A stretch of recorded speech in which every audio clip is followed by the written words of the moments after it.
தமிழீழ விடுதலை புலிகளின் தலைவர் வேலுப்பிள்ளை பிரபாகரனின் மரணம் தொடர்பில் பாதுகாப்பு அமைச்சிடம் மனித உரிமைகள் செயற்பாட்டாளர் ஒருவர் கோரிக்கை ஒன்றை முன்வைத்துள்ளார். பிரபாகரன் இன்னும் உயிருடன் இருப்பதாக போலி தகவல்களை பரப்பி கனடாவில் பல்வேறு தரப்பினர் பணம் வசூலித்து வருவதாக அந்த நாட்டில் வசிக்கும் புலம்பெயர் நபரொருவர் வழங்கிய தகவலின் அடிப்படையில் இந்த கோரிக்கையை அவர் முன்வைத்துள்ளார்.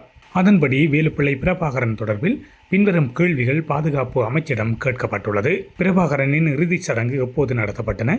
இறுதிச் சடங்கு எங்கு நடைபெற்றன? இறுதிச் சடங்கு எவ்வாறு நடத்தப்பட்டது? உதாரணம், தகனம் செய்யப்பட்டதா அல்லது புதைக்கப்பட்டதா? இறப்புச் சான்றிதழ் வழங்கப்பட்டதா? அப்படியாயின் அதன் இலக்கம் மற்றும் பிரதேசம் என்ன போன்ற தகவல்களே இவ்வாறு கூறப்பட்டுள்ளது.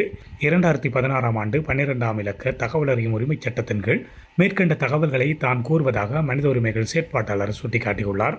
இதேவேளை இலங்கை இராணுவம் விடுதலை புலிகளின் தலைவரை மீட்பது தொடர்பாக மறைந்த முன்னாள் நாடாளுமன்ற உறுப்பினர் இரா சம்பந்தனுடன் பல விடயங்களை கலந்தாலோசித்ததாக முன்னாள் அமைச்சர் பட்டாளி சம்பிக ரணவக்க தெரிவித்திருந்தார். குறித்த சந்தர்ப்பத்தில் சம்பந்தன் உள்ளிட்ட இலங்கையின் தமிழ் தலைவர்கள் மற்றும் கருணாநிதி, ஜெயலலிதா, சர்வதேச உள்ளூர் தமிழ் தலைவர்கள் அனைவரும் சந்தித்து பேசியதாகவும் அவர் கூறியுள்ளார். அந்த சந்தர்ப்பத்தில் இலங்கை இராணுவம் விடுதலை புலிகளின் தலைவரை சுற்றி வளைப்பது தொடர்பில் கலந்துரையாடியதாகவும் கூறியுள்ளார்.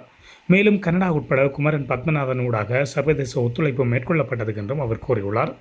அதனூடாக விடுதலை புலிகளின் தலைவரை கடல் மார்க்கமாக கொண்டு செல்வதற்கு அதற்கு அமெரிக்காவின் மொரையின் ஒத்துழைப்பும் பெறப்பட்டது என்றும் பட்டாளி சம்பிக்க கருத்தொன்றை வெளிப்படுத்தியுள்ளார். இறுதியில் சம்பந்தன் உட்பட அனைத்து சர்வதேச மற்றும் உள்ளூர் தலைவர்கள் பிரபாகரனை கொலை செய்யுமாறு கூறியதாகவும் சுட்டிக்காட்டியுள்ளார். குறிப்பாக ஜெயலலிதாவின் கூற்றில், நான் தான் உலக தமிழ் தலைவர்களின் தலைவி, ஆனால் பிரபாகரன் சர்வதேச தமிழர்களின் தலைவராக நினைக்கின்றார், அவருக்கு முடிவு கட்டவும் என்று கூறியதாகவும் தெரிவித்தார். இந்த சம்பாஷணைகள் அனைத்தும் சிவசங்கர் மேனனுடனான இறுதி சந்திப்பில் தெரிவிக்கப்பட்டதாகும் என்று பட்டாளி விளக்கியுள்ளார்.